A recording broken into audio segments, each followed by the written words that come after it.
Welcome to Choice Classic Radio. Like us on Facebook, subscribe to us on YouTube, and help keep this show alive by donating at choiceclassicradio.com.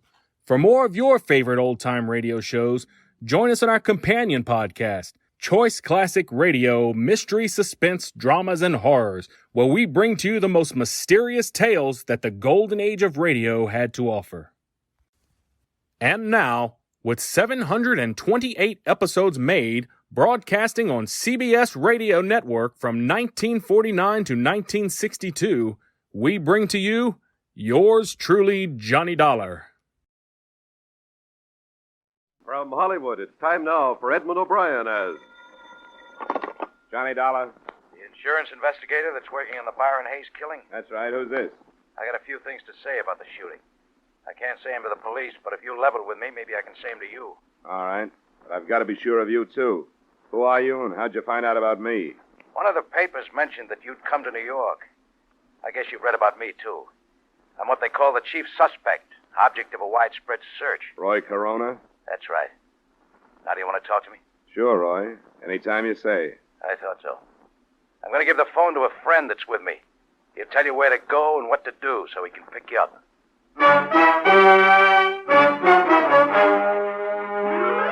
Edmund O'Brien in another adventure of the man with the action-packed expense account, America's fabulous freelance insurance investigator. Yours truly, Johnny Dollar.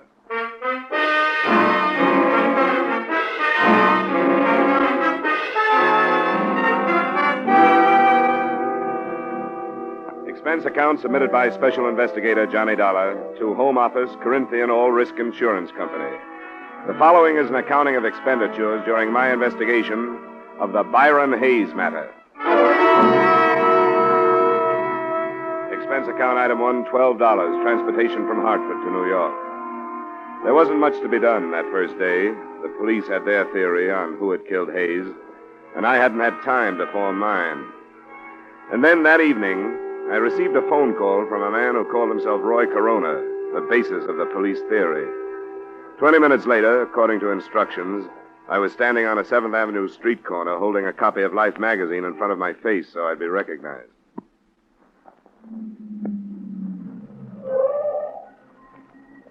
Hey, you. Yeah? What's your name? I'm your man, all right, Dollar. Come on.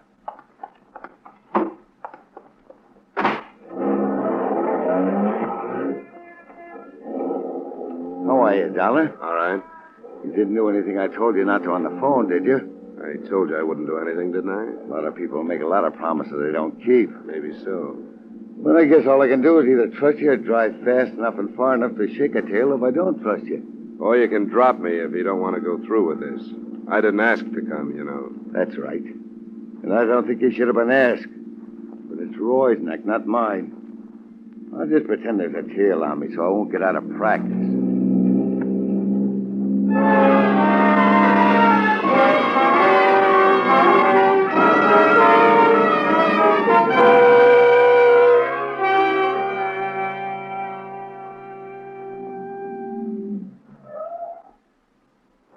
Doorway next to the poultry store there. Thanks for the ride. It's on the ground floor, second door back. Tell Roy I'll sit out here for a minute and then park the car. Sure. Tell him I'll be in a little while. Yeah.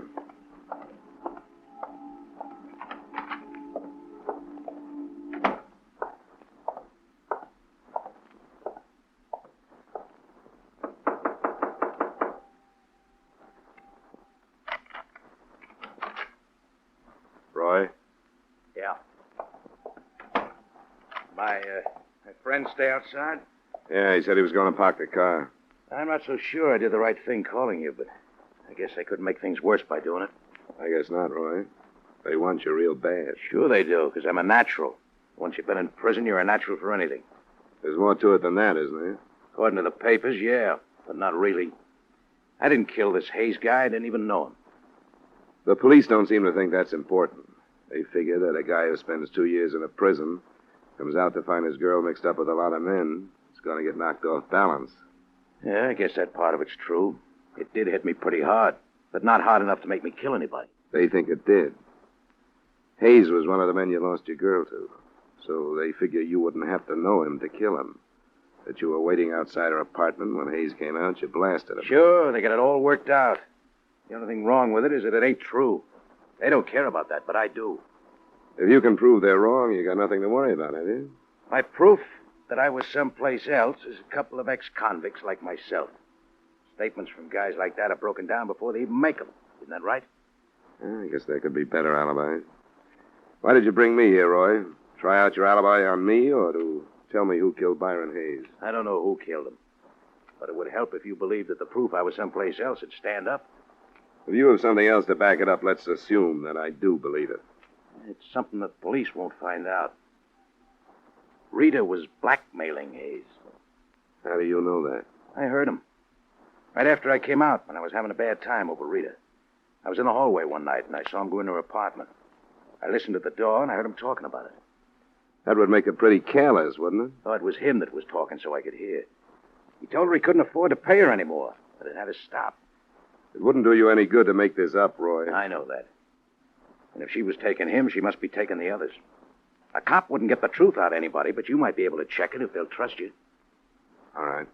I'll look into it. What about the police? You gonna tell them? That I got it from you? Yeah. They'd either toss me into a cell or laugh me out of town if I did. Unless you'd like to stick around and back me up. I don't think I will. I gave it in. By the time my friend gets you back to your hotel, I'll be out of here and hold up someplace else. Sure, Roy. I thought you would.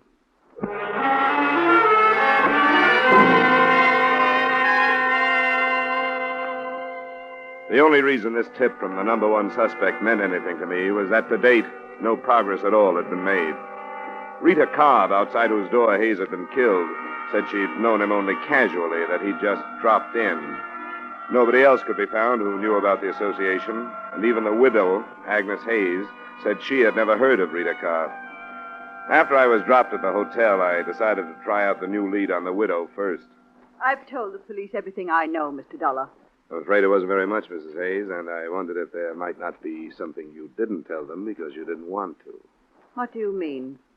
I'm not a policeman. There are no reporters around. Everything you say to me will be kept in confidence. Mrs. Hayes, didn't you really know that your husband was seeing Rita Cobb?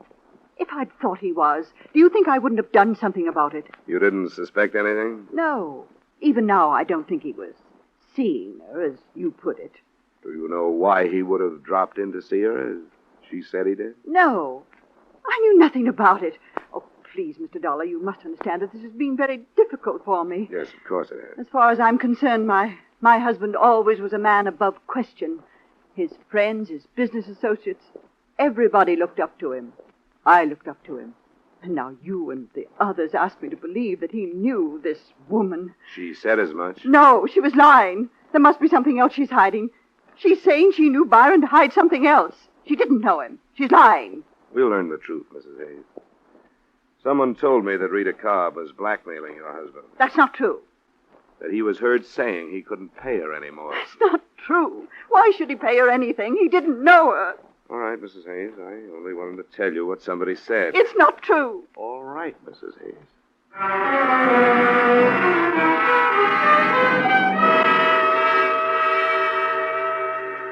I thought a little more of Roy Corona's lead after I got the widow's reaction.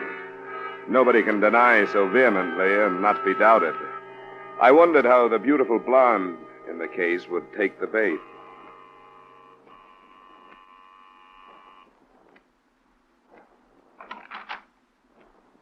Hello, Miss Cobb.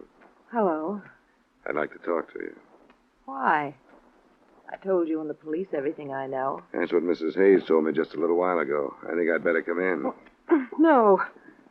You have no right to do I this. suppose not, but you have no right to hold back information from the police either. I haven't held anything back. I want to be sure of that. So far, the police and I have been working completely blind. Nobody has known anything. Hayes is shot to death right outside your apartment, and nobody has the faintest idea why. Do you think I'm enjoying it? Do you think I like seeing my face plastered all over the papers, labeled the mystery woman? Don't you think I'd like to see this cleared up? Would you like to see it come out that Hayes was more than a casual acquaintance of yours? I met him once or twice, that's all. Why did you say that? How many other casual acquaintances do you have? I don't understand. What about a man named Arnold Smith? How did you find out about him? That's not the point. I refuse to have the names of my friends dragged into this. It wouldn't do any good. It wouldn't do anything but hurt them. Arnold Smith is about the same kind of man Hayes was. Married, past middle age, good-sized bank account. Don't drag him into this. Please. How about your friend Earl Fisher? Married, past middle age, good-sized bank account. What did you learn about him? I've learned about 2 or 3 more of your men. The police know. Not yet. You're going to tell them? I may have to. I wish you wouldn't. I didn't mention them because I didn't think there was any reason to. None of them had anything to do with Byron. How did you know that? Why, because none of them knew about him. Because he was such a casual friend? No. I lied about that.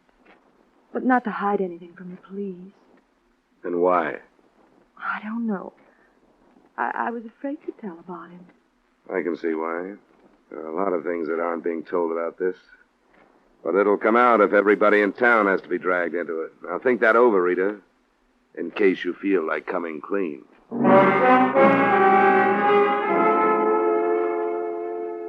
She didn't feel like saying any more to me anyway. It was about 10 p.m. when I left her. And my first stop was a phone booth a half block away from her apartment building. I dialed a number and got what I'd expected, a busy signal. It was nothing definite, but I would have staked my expense account total on the hunch that she was warning somebody. To bear me out, the phone was ringing in my hotel room when I got there. Johnny Dollar. This is Earl Fisher, Mr. Dollar. Earl Fisher? Yes.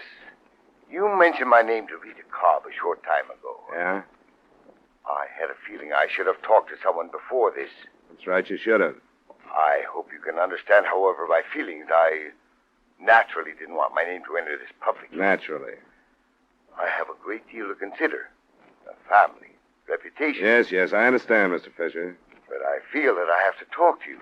Did you tell Rita Cobb that you were going to? Hardly. Since she threatened me with dire consequences if I did. All right, Mr. Fisher. Where can we get together?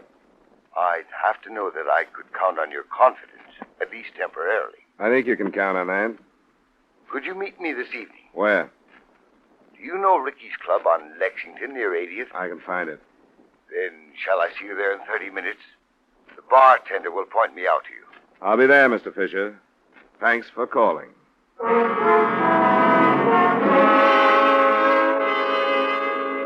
That was the first real result of the lead given to me by Roy Corona.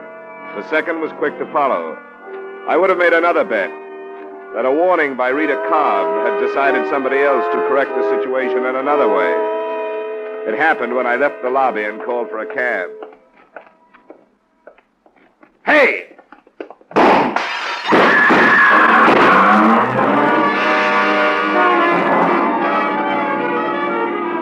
The shots came from a car, double parked. First, I saw the pistol come out of the window. Then I dropped, and from a prone position, I heard the rest. And I remember lying there. I didn't wonder so much about who was shooting at me then.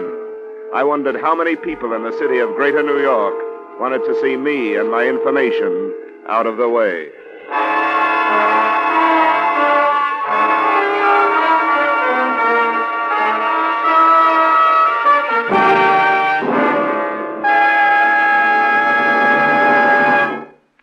We will return you to the second act of yours truly, Johnny Dollar, in just a moment.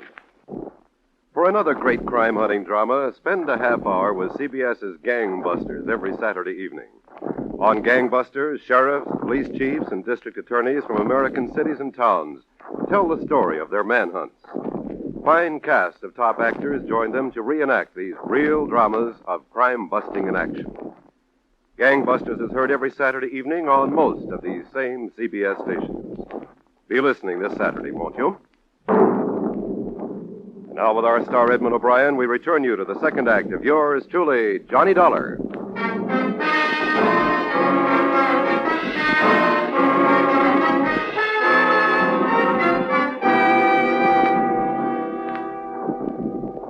I didn't want to talk to the police right then, but I didn't have a chance not to.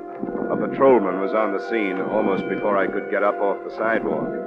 25 minutes later, I was in my room with the sergeant of detectives I'd met earlier in the case. What's going on, Dollar? Who's out after you? I think I was mistaken for somebody else. Now, you know better than that. I've got witnesses that for 10 minutes a car was double parked in front of this hotel. And that time, 4 or 5 men came out of that lobby. But the minute you step out, they open fire. Now, that doesn't sound like a mistake, does it? It still could be. Are you holding out anything, Dollar? I don't know who shot at me, if that's what you mean. That's only part of what I mean. I don't want anybody killed working on one of my cases. Now, what have you dug up? If you don't give it to me, I'm going to put you under wraps for your own good. Okay, Mayor. Oh, then you do have something. Well, I didn't think much of it at first. It was a lead on Rita Cobb. What kind of a lead? On what might really have gone on between her and Hayes. Where'd it come from? I took it to the widow first. She still denied knowing her husband was acquainted with the Cobb woman, but she may have realized that by admitting it, she'd be giving herself a motive. That's not new. No, but the possibility of blackmail is. And she could have known about that, too. Blackmail? Where'd that come from? I can't tell you, but I think it's worth something. I have a list of names. Men who might be on the same spot that Hayes was. Got it written down? Yeah, right here. Where'd you get this, Dollar? Names, addresses, and occupation. Sorry, I can't tell you that. You're going to refuse to answer police questions? Just that one. I'm not trying to hog your case, Sergeant Middleton. I'm trying to be hard to get along with. But you've got to understand. You must have given your word to an informer somewhere along the line. All right, we'll let it pass for now. Thanks. And I guess you understand, too, that you're probably holding the names of some potential suicides if you break this publicly right now. What about a potential killer? Do these men know you're onto them? I'm not sure how many. I tossed a couple of names at Rita, generalized the rest. Then one of them phoned me. When I was leaving the hotel, I was on my way to meet him. Probably baited you out onto the sidewalk. It could be. I couldn't tell where he was phoning from. Maybe right downstairs. Which one was he? This one, Earl Fisher. Married, family. Fairly big gun on the stock exchange. Motive enough to make a try on you? No proof that he fired the shots, but I'd pick up Rita Cobb as a material witness or something. Somebody might think of putting her out of the way if they haven't already. No, not if they know you have their names. Well, I guess you're right. But I'll pick her up anyway. Let me get on the phone. Just try a check on Earl Fisher.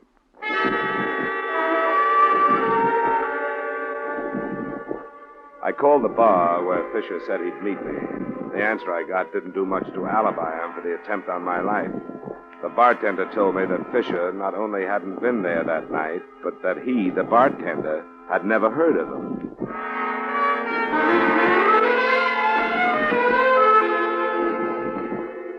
While Sergeant Middleton went out to pick up Rita Cobb, I hopped a cab, went back to the Hayes address to try the widow again. Is it absolutely necessary, Mr. Dollar? I'm so distraught. I'm afraid it is necessary, Mrs. Hayes. A number of things have happened since I left you. Very well. I hope you won't stay long. I'll try not to. Would you like to sit down? Yes, I think we'd better. All right. Come in here. I hope you'll forgive the appearance of the apartment. I haven't had the servant in. Might have been better if you had, rather than staying here alone. I couldn't face her. I don't know how I'll be able to face anybody ever. We've been not what you'd call prominent people, but certainly quite acceptable. Then to have Byron killed in that sordid place under these circumstances. What circumstances, Mrs. Hayes? That girl. No one will ever really believe that Byron didn't know her, no matter what the truth is. I think you know what the truth is, but you've had reason to deny it. Now, what reason? What are you trying to save? Save? What is there to save now? I can't think of anything except what's left of your pride, Mrs. Hayes, if you'll excuse my saying so. You're a cruel young man. I don't like to be, but sometimes it's worse to be too kind. You've taken advantage of the police and me by holding back the truth for purely selfish reasons. Mr. Dollar. You're less interested in seeing your husband's death cleared up than you are in what your neighbors will think of you when the truth does come out. And it has come out. Mr. Dollar. And you're in danger of having to answer impeding the investigation of the death of your own husband. Now, what will your neighbors think of that? Mr. Dollar, what are you saying? What do you mean? Rita Cobb admitted to me that your husband was more than a casual friend. She's lying. Another acceptable husband admitted to me that she was blackmailing him. There are others. So it's only logical to assume that she was blackmailing your husband. That's not true. How do you know? It can't be true. The state will spend a year looking into Mr. Hayes' money transactions if they have to. And there's something else. I'm convinced that you knew about it. I was convinced by the way you reacted when I told you earlier tonight. I'm so confused. When I told the police how you acted, their first thought was that possibly you'd killed your husband. Oh, Your motive would be that you knew about Rita Cobb, so naturally you wouldn't want to admit it. oh, don't think that. They can't, my own husband, no matter what he did. Police minds go that way when people don't cooperate with them. I was wrong.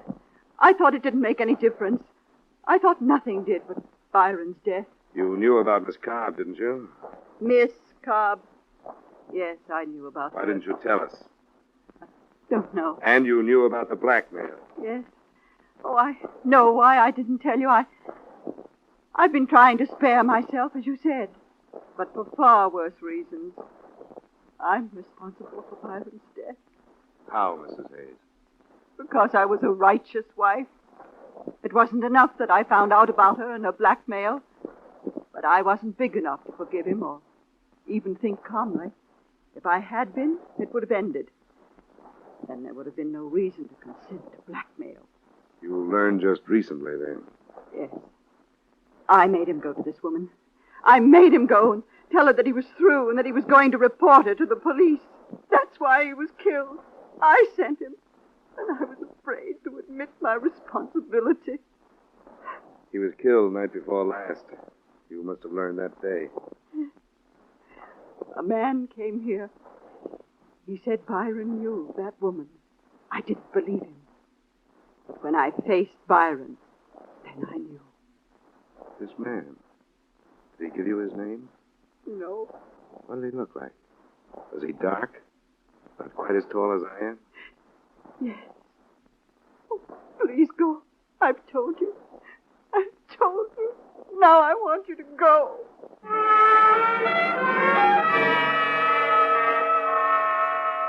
I left and took with me one more piece of the puzzle that looked like it was ready to fall into place. The man I described to her was my original informant, Roy Corona.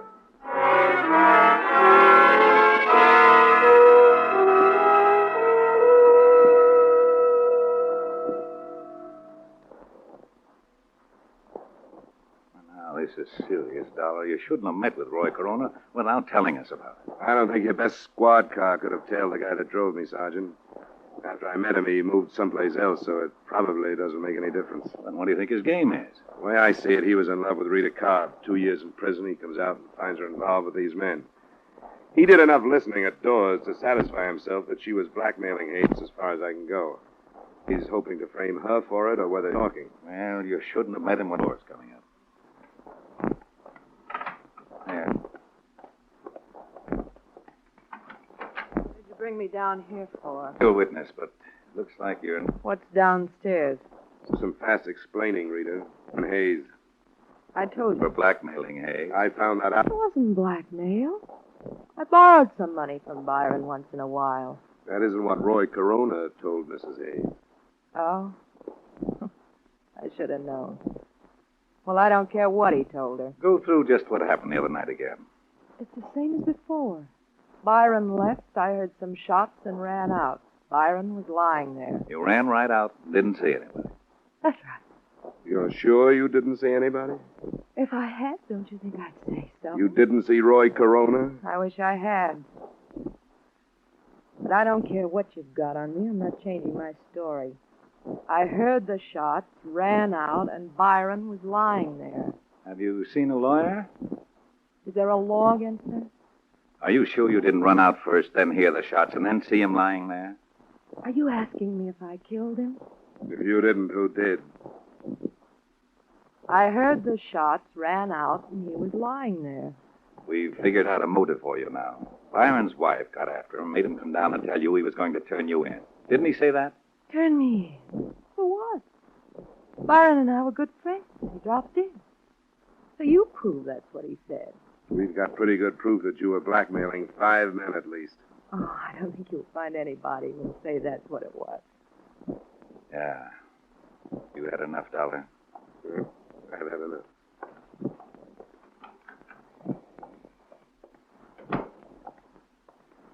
I'm going to see her charged with murder tomorrow. You certainly got enough.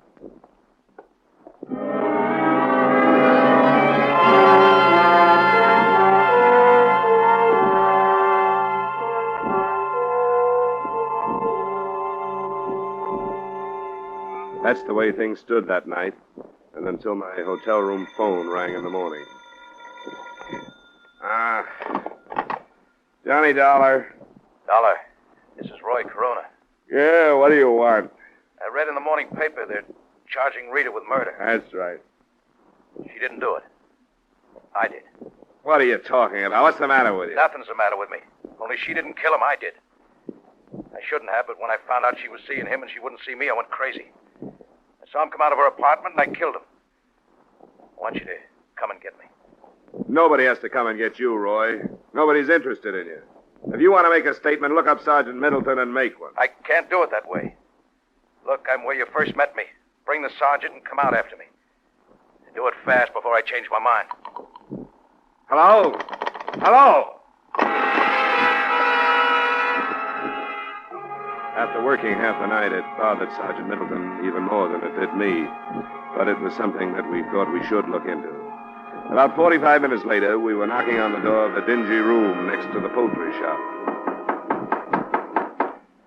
Who's that? Dollar? That's right, Roy. Oh, you came too late. I told you I might change my mind. Well, I have. Oh, come on, Roy. Don't be ridiculous. No, I killed him. And if there's no chance of working out a life with Rita, you might just... Look, Roy, everything is just... Okay, Dollar, let him have it.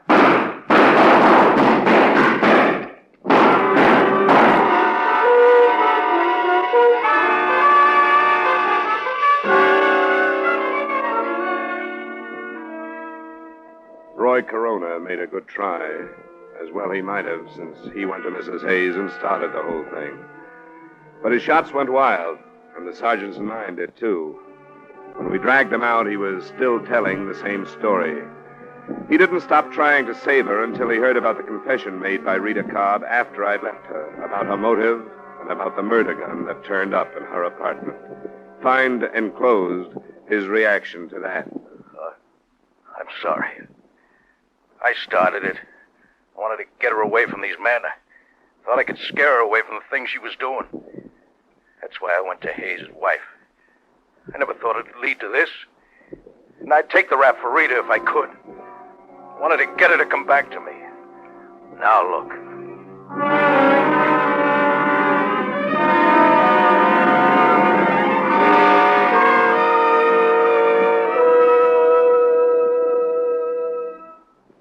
Expense account item 2, $140 miscellaneous expenses in New York.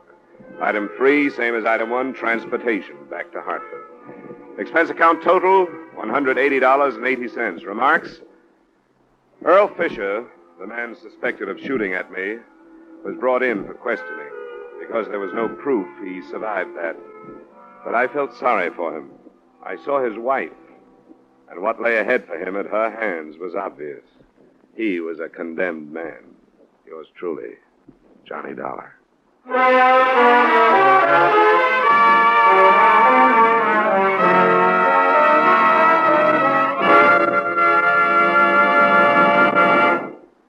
Yours truly, Johnny Dollar, stars Edmund O'Brien in the title role and is written by Gil Dowd with music by Wilbur Hatch. Edmund O'Brien's latest picture is the Paramount Pictures production, The Redhead and the Cowboy. Featured in tonight's cast were Jim Nusser, Lee Patrick, Gene Bates, Ed Begley, and Jack Moyle. Yours truly, Johnny Dollar, is produced and directed by Jaime Del Valle. This is Dick Cutting inviting you to join us next week at this time when Edmund O'Brien returns as... Yours truly, Johnny Dollar.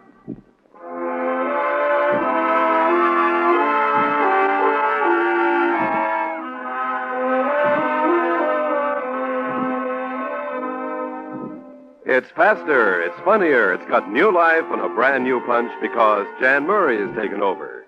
It's CBS's Saturday night musical quiz, Sing It Again.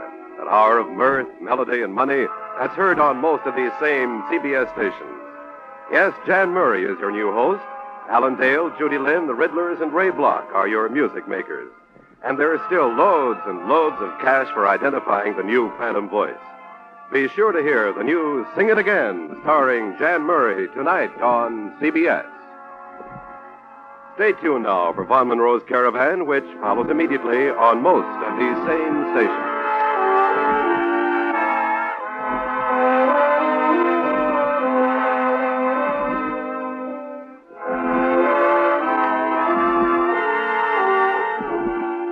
This is CBS, where you laugh at Jack Benny every Sunday night, the Columbia Broadcasting System.